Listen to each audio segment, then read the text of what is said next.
السلام علیکم اساتذہ کرام۔ امسال کی دوسرے شش ماہی وقفے کی اکتسابی محاصلات میں آپ سب کا خیر مقدم ہے۔ آج کی اکتسابی محاصل 20 ہے جو 7ویں جماعت سائنس موضوع سے ہے۔ چلیے دیکھیں کہ اکتسابی محاصل 20 کیا کہتی ہے۔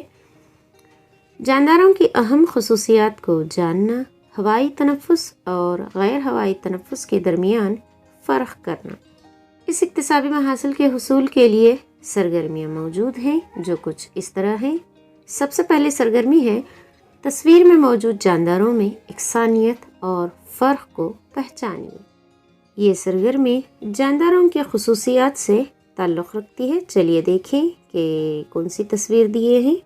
یہاں پر تصویر میں جاندار ہیں جیسے ہاتھی، بندر، جراف، مچھلی وغیرہ۔ تو چلیے ان کے اختلاف اور یکسانیت کو درجہ بندی کرتے ہیں۔ چلیے اختلافات پہلے درج کرتے جاتے ہیں کہ چند جاندار سبزی خور ہیں اور چند جاندار گوشت خور ہیں۔ دوسرا نقطہ ہے کہ چند جانور بری جانور ہیں جو زمین پر اپنی زندگی بسر کرتے ہیں اور چند جاندار بحری جانور ہیں جو پانی میں زندہ رہتے ہیں۔ اور ان کی یکسانیت یہ ہے کہ سبھی جاندار سانس لیتے ہیں، حرکت کرتے ہیں، غذا کا استعمال کرتے ہیں اور سبھی جاندار تولید کی خاصیت رکھتے ہیں۔ اس کے بعد اسی سے تعلق رکھتا ہوا سوال ہے کہ کیا آپ جانداروں کی حیاتی خصوصیات کی پہچان کر سکتے ہیں؟ فہرست تیار کیجیے۔ تو ان کی حیاتی خصوصیات کی فہرست کچھ اس طرح ہے کہ جاندار خلیاتی ساخت رکھتے ہیں، یہ عمل تنفس کا عمل کرتے ہیں یعنی سانس لینا اور سانس چھوڑنا۔ سبھی جاندار تغذیہ کرتے ہیں یعنی غذا کا استعمال کرتے ہیں۔ سبھی جاندار حرکت کرتے ہیں، تولید کی خاصیت رکھتے ہیں، رد عمل کا اظہار کرتے ہیں اور عمل استخراج بھی کرتے ہیں۔ اس سوال کے ساتھ پہلی سرگرمی کا اختتام ہوتا ہے۔ چلیے دوسری سرگرمی کی طرف بڑھتے ہیں۔ دوسری سرگرمی ہے بچوں جانداروں سے متعلق درج ذیل خالی جگہوں کو پر کیجیے۔ اساتذہ ہونے کے ناطے ہمیں اس بات کا خیال رکھنا چاہیے کہ جو بھی سرگرمیاں ہیں وہ میکسیمم طلباء سے ہی مکمل کروائیں۔ اگر طلباء نہ مکمل کر سکیں تو ہم ان کی ہدایت کریں لیکن انہی سے ہی مکمل کروائیں۔ تو یہاں پر خالی جگہ کی سرگرمی ہے، تو اس سرگرمی کو بھی طلباء سے بحث و مباحثہ سوالات کے ذریعے ہم مکمل کروا سکتے ہیں۔ چلیے پہلا سوال دیکھتے ہیں۔ تمام جاندار ڈیش کچھ چلتے ہیں، کچھ اڑتے ہیں، کچھ چھلانگ لگاتے ہیں، یعنی یہ ڈیش جو ہے خالی جگہ جو ہے حرکت سے متعلق ہے۔ تو تمام جاندار حرکت کرتے ہیں جس میں کچھ چلتے ہیں، کچھ اڑتے ہیں اور کچھ چھلانگ لگاتے ہیں۔ دوسرا ہے تمام جاندار ڈیش چاہیے، کچھ جاندار گوشت خور ہوتے ہیں، کچھ جاندار گھاس اور پھلیاں کھاتے ہیں۔ تو یہ غذا سے متعلق ہے، تو تمام جاندار کو غذا چاہیے۔ تیسرا ہے تمام جاندار ڈیش کرتے ہیں، کچھ جنم دیتے ہیں، کچھ انڈے سے نکلتے ہیں، کچھ بیج کے ذریعے، کچھ تنے کے ذریعے، یعنی تمام جاندار تولید کرتے ہیں۔ چوتھا ہے تمام جاندار سانس لینے کے لیے ڈیش چاہیے، تو تمام جاندار کو سانس لینے کے لیے ہوا چاہیے۔ پانچواں ہے تمام جاندار ڈیش سے بنے ہیں، تو تمام جاندار خلیات سے بنے ہیں۔ چھٹا ہے جب ہم کسی گرم برتن کو چھوتے ہیں تو فوراً ہاتھ واپس لے لیتے ہیں، تو یہاں پر ہم رد عمل کرتے ہیں۔ اور ساتواں ہے ہم اپنے جسم سے ڈیش خارج کرتے ہیں، تو ہم اپنے جسم سے پسینہ خارج کرتے ہیں۔ اور آٹھواں ہے جاندار ڈیش ہوتے ہیں یعنی جاندار بڑھتے ہیں یا نشو نما پاتے ہیں۔ اس طرح سے ہم نے ان خالی جگہوں کو دیے گئے الفاظ کی مدد سے ہی پر کیا ہے۔ جب یہ خالی جگہ طلباء خود سے پر کریں گے تو وہ جانداروں کی خصوصیات کی تفصیلاً جانکاری بھی حاصل کریں گے۔ چلیے اسی سے متعلق کچھ سوالات ہیں، دیکھتے ہیں۔ سوچیے اور جواب دیں، تم پودوں سے کس طرح مختلف ہو؟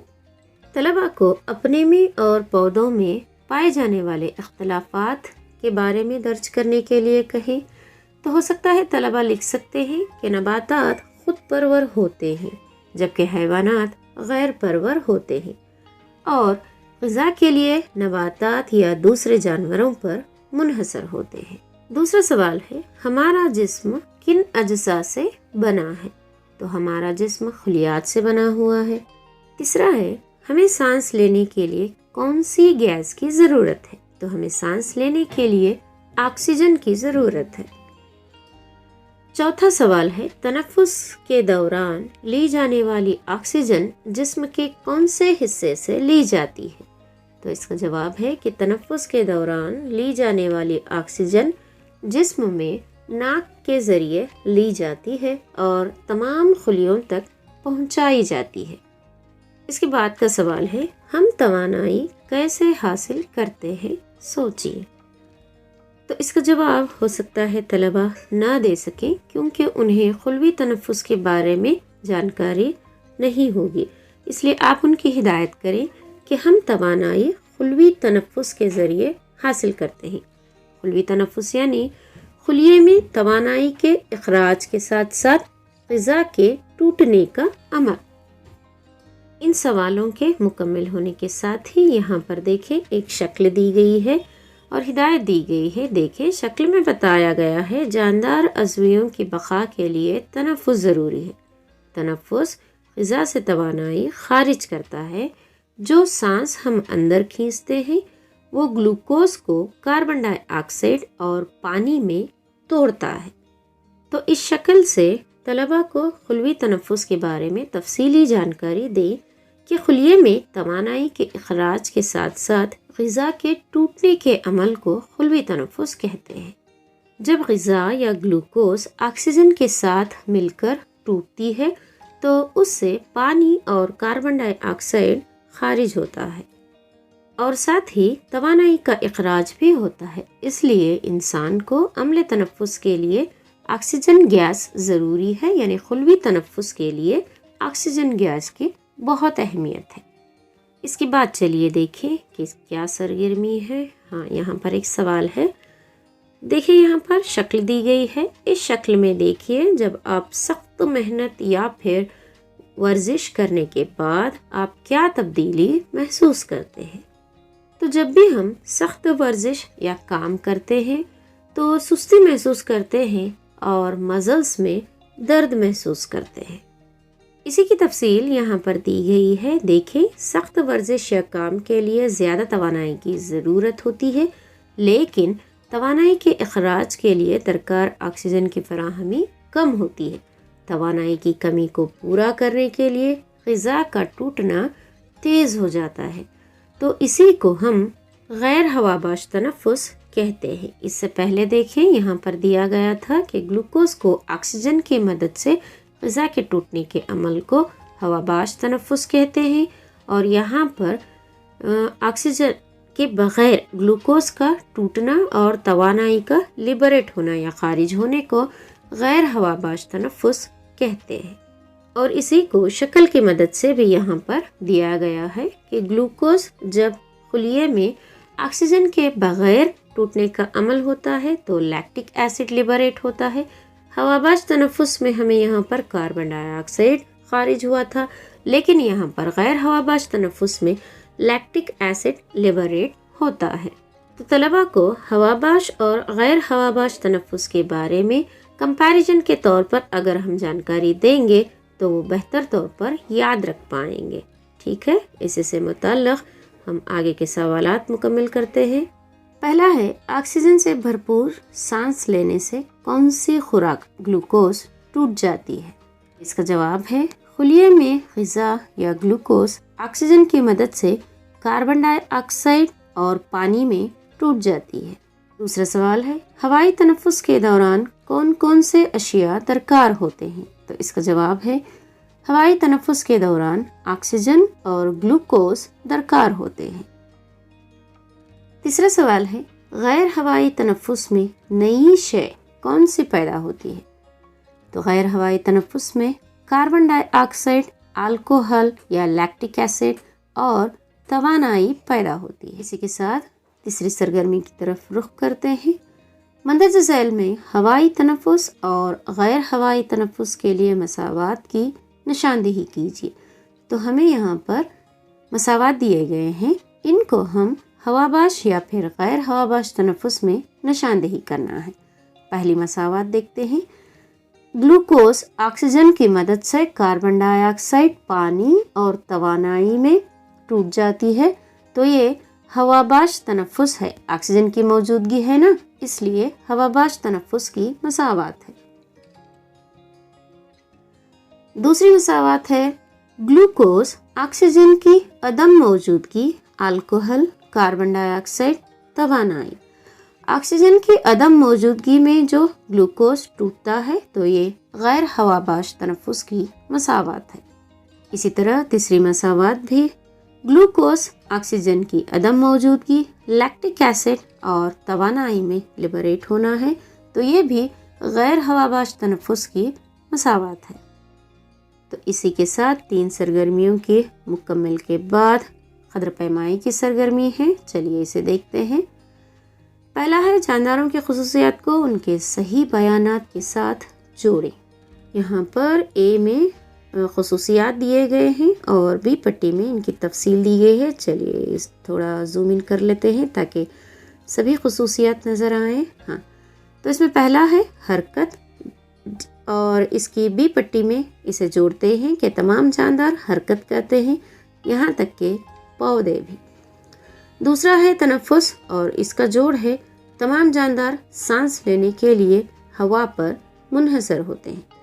تیسرا ہے حرکت کے لیے غذا کی مقدار، اور اس کا جوڑ ہے غذا سے جاندار اجسام توانائی حاصل کرتے ہیں۔ چوتھا ہے عمل تولید میں آکسیجن کا استعمال، تو اس کا جوڑ ہے تمام جاندار بچے پیدا کرتے ہیں۔ پانچواں خلیات کا بٹنا، جس کا جوڑ ہے جاندار اجسام کی جسمانی ساخت ہے۔ اور اسی طرح چھٹا ہے خارج ہونے والا مادہ، تو اس کا جوڑ ہے جسم سے فضلہ کا اخراج کرنا۔ ساتواں ہے رد عمل، تو اس کا جوڑ ہے جاندار اجسام اور ماحول۔ آٹھواں ہے جینے کی خواہش، جاندار کی پیدائش اور موت کے درمیان۔ نواں بڑھوتری یا نمو پانا، یعنی جانداروں کی ساخت اور اونچائی میں اضافہ ہونا۔ چلیے اب قدر پیمائی کے دوسرے مین سوال کی طرف بڑھتے ہیں۔ سوال ہے ارم نے 400 میٹر دوڑ میں حصہ لیا اور جیت گئی۔ جب وہ گھر پہنچی تو اس کے چہرے پر خوشی اور پیروں میں پٹھوں میں درد ہوتا ہے۔ پٹھوں کی مالش کے بعد درد کم ہو جاتا ہے۔ تو اسی سے متعلق سوال ہے اس کے پیر میں درد کی کیا وجہ ہو سکتی ہے؟ تو پیروں میں درد کی وجہ غیر ہواباش تنفس ہے۔ اگلا سوال ہے اس وقت پٹھوں میں سانس لینے کا عمل کیسا ہوگا؟ تو اس کا جواب ہے آکسیجن کے بغیر خلوی تنفس، توانائی کے اخراج کے ساتھ غذا کے ٹوٹنے کا عمل ہوتا ہے۔ اگلا سوال ہے پٹھوں میں سانس لینے کے عمل کے دوران کون کون سی نئی شے پیدا ہوئی ہوگی؟ تو سانس لینے کے عمل کے دوران کاربن ڈائی آکسائڈ، الکحل اور توانائی کا اخراج ہوتا ہے۔ قدر پیمائی کی سرگرمی میں تیسرا سوال ہے ہوائی تنفس اور غیر ہوائی تنفس کے درمیان فرق لکھیے۔ تو چلیے فرق لکھتے ہیں۔ ہوائی تنفس، اس میں آکسیجن کا استعمال ہوتا ہے۔ غیر ہوائی تنفس میں آکسیجن کے استعمال کے بغیر خلوی تنفس ہوتا ہے۔ ہوائی تنفس میں خلوی تنفس کے حاصلات کاربن ڈائی آکسائڈ، پانی اور توانائی ہے، جبکہ غیر ہوائی تنفس میں خلوی تنفس کے حاصلات الکحل یا لیکٹک ایسڈ، کاربن ڈائی آکسائڈ اور توانائی ہے۔ ہوائی تنفس خلیے کے مائٹوکانڈریا اور سائٹوپلازم میں ہوتا ہے، جبکہ غیر ہوائی تنفس خلیے کے صرف سائٹوپلازم میں ہوتا ہے۔ اسی کے ساتھ یہ اکتسابی محاصل یہاں پر مکمل ہوتی ہے اور قدر پیمائی کی سطح یہاں پر دی گئی ہے۔ تو طلباء سے قدر پیمائی کی سطح کا اندراج درج کروائیں اور آپ اپنی رائے طلباء کے لیے پیش کریں۔ امید ہے کہ آج کا یہ ویڈیو آپ کے لیے فائدہ مند ثابت ہوا ہوگا، اور آگے بھی اسی طرح کے ویڈیوز پانے کے لیے ہمارا چینل ضرور سبسکرائب کریں، ویڈیو کو لائک کرنا نہ بھولیں اور کمنٹ ضرور کریں۔ اگلے ویڈیو تک اجازت دیں، انشاءاللہ آپ سے جلد از جلد ملاقات ہوگی۔ السلام علیکم۔